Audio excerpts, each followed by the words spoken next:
It was me.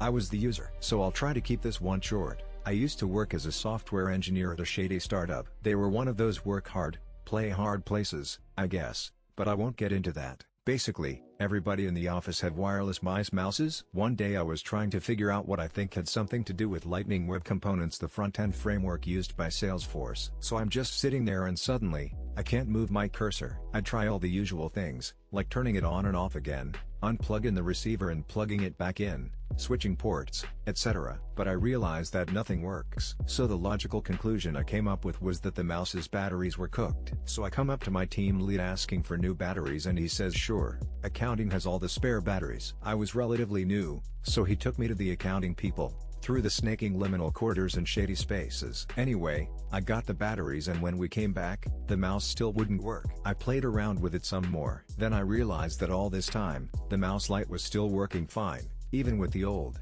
supposedly drained batteries. Then the rest of my neurons decided to start working and I realized my PC was a laptop, so I could try using the touchpad or keyboard. Neither worked. I then understood that something completely different happened. Something I didn't expect to happen to me in this day and age. I thought this was a relic from Windows XP times, but what it turns out my computer just froze itself still happens today. So basically I restarted the computer via the physical button and the mouse, of course, started working, old batteries still perfectly operational. So I kept the new batteries to spare myself the humiliation.